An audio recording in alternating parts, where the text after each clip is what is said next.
week. We now have Lootz ready to talk to us about central bank digital currencies, about cryptocurrencies and the rest. Now, are you there, Lootz? Can you hear me? Can you hear me? Yep, I'm here. Okay, good. All right, we're there.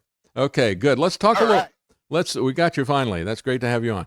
Let's talk a Woo. little bit, give people kind of a background because a lot of things have happened in Bitcoin and cryptocurrencies. We've seen problems with exchanges and other things like that. I think a lot of people are looking at this and scratching their head and saying, what's going on? Give us your take as to what's happened in the last month or so about crypto. Well, it's increased there is what I call divide and conquer. They are causing confusion within all of crypto. So what they do is they come in with all these bullshit coins, right? All this crap, and they confuse all these new investors. They have no idea what the hell's going on, and then they confuse them further by throwing out all these features and this is more scalable, and this is those NFTs, but none of that matters if it's not private, right? So that what they're doing is, if they cannot stop it, they're going to slow it down until the point they get their CBDCs out there. That's right. Yeah, I think that is the key thing. I think they're pushing towards that. I said earlier in the program, I don't know if you heard it or not, when I was talking about this new supposedly Inflation Reduction Act, but it is a major tax increase. But one of the key things that we should all be worried about is this army of IRS agents. They said they're going to do 1.2 million audits. They're going to hire another 87,000 agents. I looked at that, and my first thought on that, Lootz, was, well, first of all, they don't care about deficit reduction. They don't care if the budget balances. Why should we even have an income tax? Well, the reason we have an income tax is to make sure that nobody's got any disposable income. Do you see this as an army of IRS agents that's going to be focused maybe on auditing people about crypto? You think that's where it's going to be? I think it is. What do you think? Yes. They don't even have enough agents right now to do their own fiat money. But how are they going to handle the millions of people making money on crypto or losing money on crypto? So they are trying to control the income flow of everybody by the transparent coins. These transparent coins are hurting you. They're hurting you, people. Stop using them, please. Now, when you say transparent, you mean something where they can trace ownership and they know the flow. Is that what you're talking about? Oh, yeah. Yeah. They had big companies. They've already collected your tax money to investigate you. It's called Cipher Trace. They've given them millions of your money to investigate you. And why? Why? Because you got to steal more of my money? Is that why you're taking my money to investigate me to steal more of my money? That's what they're doing. Mm-hmm. That's right. Yeah, there was an article about a month ago in Reason Magazine said Bitcoin can become untraceable. But the whole point of the article is how it is very traceable right now, and how the transactions are recorded in the blockchain ledger. That is all public. And so it just is the manpower that they need from the IRS to be able to go back and to trace that chain of custody. It's very exposed to that. What is it that Bitcoin could do to become untraceable, and why do you think that's not happening? It's too difficult of an on-ramp for most average people. If you're not technical, you're not going to figure it out, and that's why it don't work. If it's not simple, like the one-click, buy button on Amazon, nobody uses it. People are too lazy. So yes. You could use VPNs. You could anonymize your transactions and always use a new address when dealing with people. But people don't know the rules. People don't know that you're never supposed to send money from an exchange directly to another exchange. They don't know these rules. Us in crypto, we know these rules. Mm-hmm. We stick by these rules, but they're never going to figure this stuff out. So Bitcoin, even if they did, the fact that it's so traceable, it is. They can see everything you have. They can see everything you've spent money on. They can see where your money is going. And it's no different than using the bank, Dave. It's no different. That's right. Yeah. You make their job easier because now they could load all that blockchain data into an SQL database, And with a little jQuery, they could bring up everybody with the age of 12, 15 using it. I mean, it makes it easier for them. Well, let's talk a little bit then about what the pirate chain is about. There's other things like Monero, that also hides transactions and stuff. Talk a little bit about pirate chain, which is what you're connected with. How does that make it easier for people to deal with than if they try to use VPNs and things like that in terms of using Bitcoin? Yeah, so by default, just like Monero, Pirate Chain is anonymous by default. It's private at the protocol level. There's no games being played here. It's built private. There's no extra layer on top saying, oh, we're going to add privacy. No, it's already there. And any technology that gives you privacy first, that's what you should stick behind, because your privacy matters. And that person who created that project is thinking of you. Is trying to help you, right? So Monero now is up to 16 rings. Since last time we talked, they've increased it from 12 to 16. I'm very happy about that. This makes it increasingly difficult for CipherTrace to figure out Monero, because we were pretty certain they did with 12. But now it's even harder. So Monero is great. Definitely use Monero. Use Pirate Chain. The difference is that they might figure out 16 at some point, right? Yeah. And then and what this means, guys, is 16 is the anonymity set. A developer rates a chain with something called an anon set. It's a pool of transactions that protects the chain. So with Monero, you have about 16, 17, and some bulletproof type of stuff. With Pirate Chain, you have today, I think it's over 1 million. Right, so that means your transaction gets lost in 1 million transactions. Good luck. Good luck tracing this. Well, how does that work, though? I mean, because if you're going to buy this stuff through an exchange, they're going to find you through that exchange. So talk about how the whole privacy process works with Pirate Chain. Do you have to I would imagine, go person to person outside of an exchange in order to keep that privacy there, right? Yeah. So there's many ways to earn Pirate. We have a new site up called Barter that you could sell your random stuff and start earning some money, some crap that you have left over. Most people have bought Pirate in the last 2 years with Monero, because Monero is like the gateway. It's been around for 8 years. It's been the only one since now we got Pirate. So what you could do is you could go to localmonero.co, buy yourself some Monero, love it. And then send it over to an exchange like Polarity or Trade Ogre, and buy Pirate. And if you want to buy it, you could also try mining it. There's some multi-mining methods to do it. You could we have dexes now, Atomic Dex, guys. Komodo from Atomic Dex just added Pirate. It just got pulled up to the GitHub yesterday. So I'm really excited about that, because that's a decentralized exchange.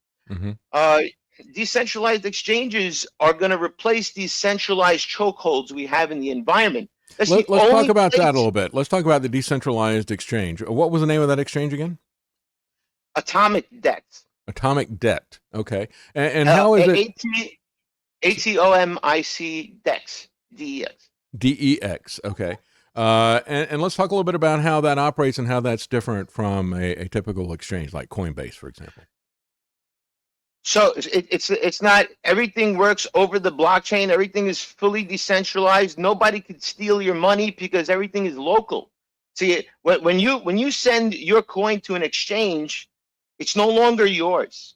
You've given them your money, just like the normal banks. It's no different, right? You gave them your money. Oh, they froze my accounts. Well, you're the idiot that gave them your money. Why? Right? So keep your money in your pocket, and that's what DEXs allow you to do. It's local. The money doesn't leave your computer or your phone when you're using them. So there's nothing for them to steal. It's in your hands. You got the power. Okay, now how is this different from a wallet when you talk about Atomic Dex, DEX? How is that different from a wallet that you control, sending it to it? It's very similar to a wallet, Dave. It actually has a wallet built in with multiple coins. So wallets just hold your coins. There's many different wallets. Pirate has about 4 or 5 now, different wallets made by the community. So and it's not hard to recreate your own wallet if you got that developer talent. But a wallet just holds your coins and gives you that ability, just like a normal wallet you put in your pocket. A DEX, a decentralized exchange, has a wallet built in, because that's the platform when you install it on your computer, and it'll allow you to trade it for any other coin on that decentralized exchange. Okay, all right. So that's the thing about it. It's an exchange that allows you to get to the other coins. What do you think is going to be? What do you think the next pandemic is? And yeah, how are they going to come after us now? Is that going to be what they're going to roll out in order to push us to a CBDC, or are they just going to come in directly with a CBDC? Because they're making a lot of regulatory gains about the CBDC. What do you see coming in the future? The next pandemic, mark my words, is going to be a food pandemic. There's going to be no more food in the stores. They've already seeded it. It's Biden already said it. They're starting to pave the way, right? I'm sure you've seen it, Dave. Oh yeah. They're paving the way for this new food pandemic. Now we're not going to have food. So what needs to be done in this pandemic, guys? All right, and you need to listen to me. We need to take it back. We need to take control back of all our markets, our food markets especially, because over the last 20, 30 years, we have lost quality, right? When I walk in a bakery and I buy semolina bread, it's not semolina flour, it's yellow food coloring.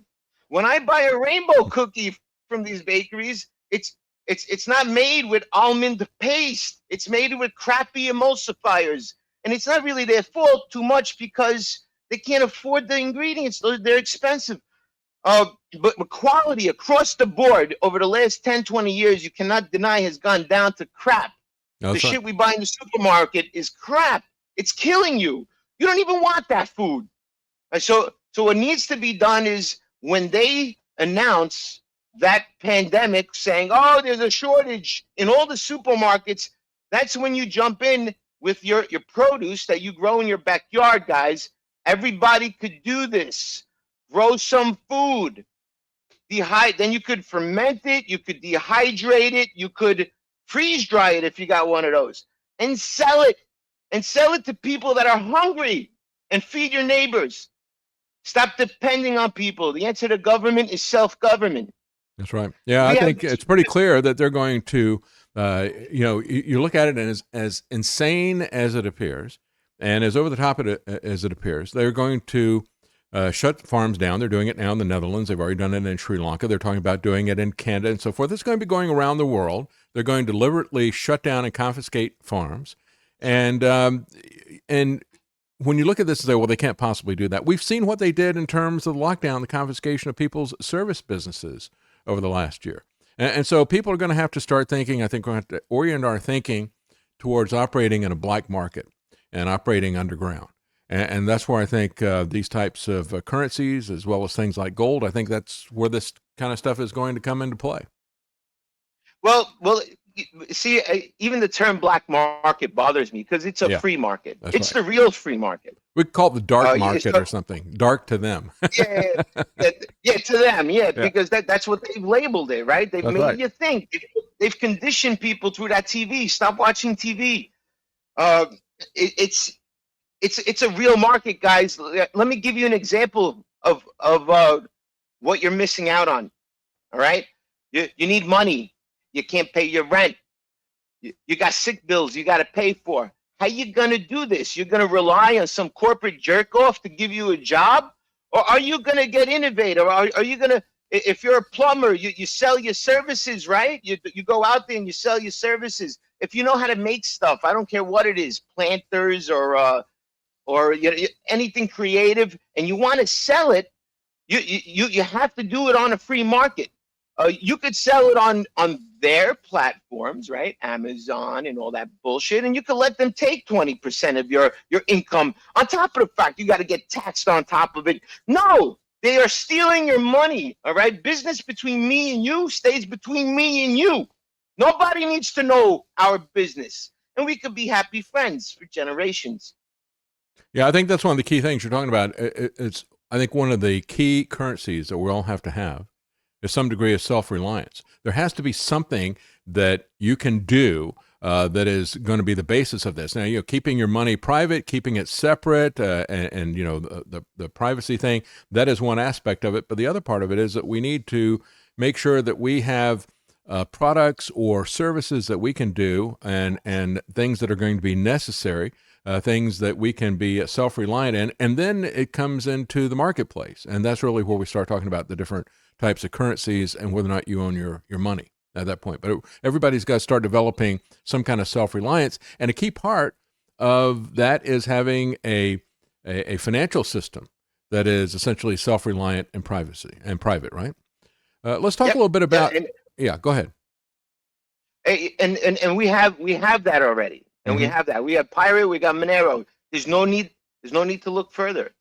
Let's talk a little bit about how this whole community functions, and try to give people who are not familiar with this a little bit better idea about how this whole thing works. We talked about how somebody could use Monero as a gateway to get into Monero and a more secure pirate chain and that type of stuff. Talk a little bit about just give people an overview for newbies about how this whole community is set up. Yeah, so there's tons of little niche communities all over crypto. If you've used Discord, you're probably in like 100 different coins right now, trying to figure out which one's better. Stop doing that.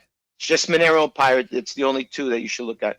But how it works is you just download the wallet on your phone. It's very simple. It's even in the App Store. You can download the Pirate Chain wallet. And that's it. You got yourself now a wallet. And if you sell something, okay, so and this is what we're going to get to, Dave, because crypto is in dark crypto, private crypto is no longer important because we have it, right? Mm-hmm. We need to get to free markets now. We need to open these free markets. So once these free markets are open, you could start transacting. Oh, here's a hard drive, right? Mm-hmm. Here's a hard drive. You want to sell it for $100, right? And you need space. I'll sell it to you for Pirate. And then they send the Pirate directly to your phone, and that's it. It's done. It's not that hard. So are there some communities that are set up kind of like you're talking about selling used equipment? Is it something like eBay in certain places where people are focused more on Pirate chain or on Monero or something like that? Or is that something that people just add that to, well, I guess if you're using eBay or something, you can't do that. But wherever you are trying to sell stuff, you just put that out there? Or is there a specific community that's already set up where people are transacting in that? There's actually a site that's up. I believe it's called Barter. If you go to pirate.black/Discord, you'll see the announcements. And I'm just going to look for it now because I forgot the actual link, Dave. Mm-hmm. But it's called Barter, and it's pretty. You could sell anything on it, and get Pirate for it. That's okay. It's not my best solution because I still don't like websites because it's a very centralized thing, right? We've seen the seized. This site has been seized names before, right? When they take your site. But this is what's coming, all right? This is what you guys have to look forward to, right? There's technologies out there that add a new layer to coins like ours, right? Like Pirate, right? And that's what Pirate needs to explode. That's what Pirate needs for people to actually utilize it, right? Because if there's no utility, it's a little hard for people to use. So we have frameworks. They're called frameworks. Like Quartal, Qortal, and Quartal will provide. Pirate will be there in about 3 weeks or such. It will provide a framework for us to build markets. It has a built-in DEX. It has a chat with SHA-512 encryption, it provides the railroad tracks for this pirate train to run on. And once we have that, Dave, and that's coming soon, it's unstoppable. So if There's I understand, no more stopping it. so if I understand, Quartal will allow you to essentially make connections for commerce. Is that what you're saying then? Talking about the railroad tracks? Oh, it's even beyond that, because everything that runs on this new technology runs in front of you on your computer. So the only way to stop anybody from doing anything is to walk in their house and shut them down. And that's literally impossible for hundreds of thousands of users. So, and that's the way things should work, true P2P. Not some service in the middle hosting everything for you. Mm-hmm. You're the host on Quartal. Everything, even it's got anonymous websites. You could create your business website on it right now. It's working.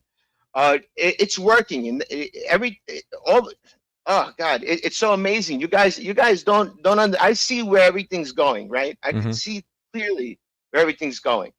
So it's beyond markets. It could do applications. Like if you're a developer, you could create a game, charge a quarter for the game, and you got yourself a revenue stream.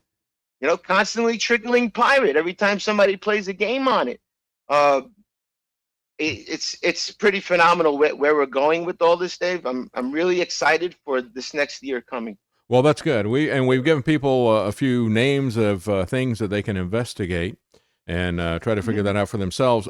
Clearly, we see where this is headed and what they're targeting. This has just come out. Senate bill classifying Bitcoin as a digital commodity has just been introduced. And the interesting thing about this, Lootz, is that this is coming from the Senate Agriculture Committee. We're talking about how the attack is going to be on food. So the Agricultural Committee in the Senate has pushed this to the Commodities Future Trading Commission. So the Agriculture Committee wants a government bureaucracy that is in charge of commodities to start looking at Bitcoin. And this is why the privacy aspect of this is going to be very, very important, because they're going to be focusing, I think, very minutely on Bitcoin. They have a massive army, but it is interesting that they're putting this in as agricultural and commodity committees rolling this out. That just might be their jurisdictional thing, but I think it's a coincidence that it is an interesting coincidence that it's coming in with the food side of that. Don't you? Yeah, I really don't see the game they're playing. I don't understand what they're doing. They seem to like to label things. If us pirates, we really don't care what they do, because we're building a parallel economy. That's right. They're setting up a regulatory structure is what they're doing to examine it under a microscope, to give themselves regulatory power and an infrastructure framework to measure and to monitor and to tax everything that happens in that space. And that's why it's important for people to understand, I think, if they want to get into cryptocurrency, that they need to have that kind of privacy, because all of it is going to be under a microscope and continuously reported. Always, as always, yeah. Right? Yeah. As always with everything. If they haven't put their fingers in it yet, it's coming soon, because they need to they need to screw it all up somehow, because that's what government does. Everything it touches, it turns to shit. Yeah, that's right. Well, and I think that's the key thing. You have people have gotten so confused about the crypto stuff because you point out there's so many of them out there, and most people just fallen back. And most people just fallen back and said, "All right, Bitcoin and only Bitcoin." If I get into cryptocurrency, Bitcoin maximalists who will say that's the only thing that we want to touch is Bitcoin. And I was just pointing that out, that there's going to be a lot of vulnerability and exposure in Bitcoin, and that's what they're moving towards, is to take that away. So when we look at central bank digital currency, that's on the one side, and on the other side is cryptocurrency. I think at the very beginning there was a lot of misunderstanding about cryptocurrency. A lot of people thought that Bitcoin was going to be something that's private, and they didn't realize that it wasn't. And that real cryptocurrency, I think, that people saw as a counterbalance to a centralized digital bank, centralized bank running, like the Federal Reserve running the digital currency. I think the real counterpoint to that has to be something like Monero and Pirate Chain, right? When I started 12 years ago, Dave, I thought Bitcoin was the answer. I thought exactly that. I thought it was the alternative money that I could be private with. They don't need to know what I have, right?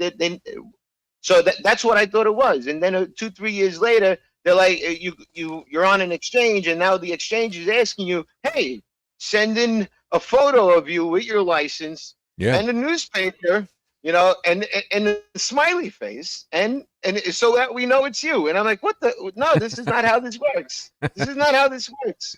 And I did, just to get my Bitcoin out. I sent them a naked picture of me, and I hope that it's burned in their head forever. Well, they might just come after you for another type of crime if you do that with people. But they asked for it. They didn't elaborate what kind of picture. It's kind of like the definition of a mask. Okay, does this open mask here, does that qualify? I've got holes that are an inch in diameter here. Does that qualify as a mask? You didn't define how fine the holes have to be. Well, thank you. It's always interesting to talk to you, and it's always interesting to try to think outside the box that they're trying to put us all in. And so those are. Go ahead. Yeah, go ahead. Can I say one more thing? Sure. I want people to understand, because I took a little hiatus, and I've been back for about 3 weeks. I want people to understand the mindset of pirates. All right. I see a lot of cryptos out there claiming they're private. And it's really confusing, all right? And you'll see this with Bitcoin people, the very statist type of people, all right?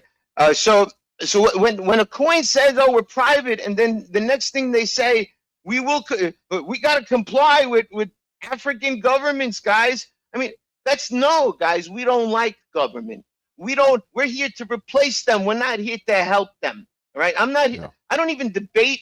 I had somebody ask me if I would debate a CBDC when I went to Tompkins Park, because there was a shadow event there. No, I am not going to help you. All right, my fame will not help you, and I will not help you. Yeah.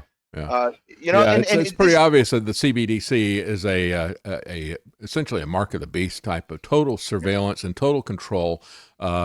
We've never in the history of mankind seen anything that has the potential for controlling and denying our life like central bank digital currencies does. That is the thing that we should all be very, very concerned about, I think. CBDCs are the scariest thing. Yeah. It's really scary, guys. They could control your money. They're going to be able to tell you what to buy. That's right. Oh, you've met your quota of milk for this week, right? That's right. Can't feed your baby.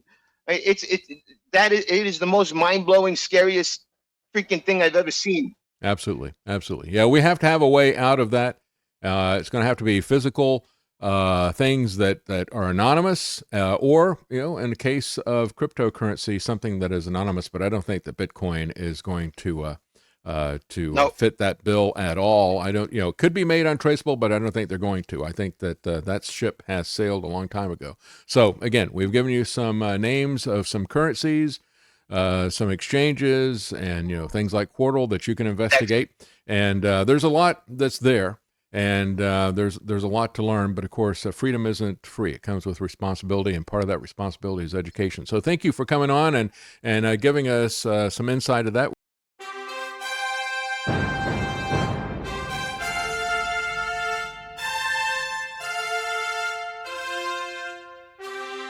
The common man.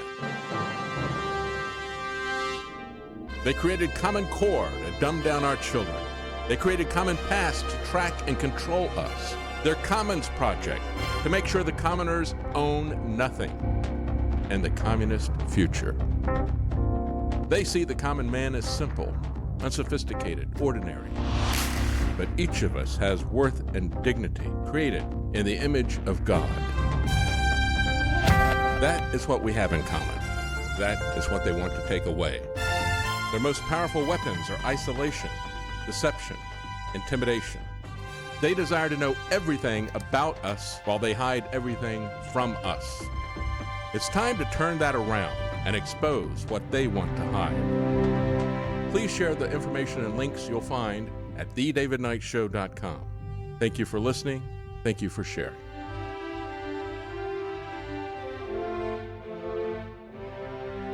If you can't support us financially, please keep us in your prayers. TheDavidKnightShow.com.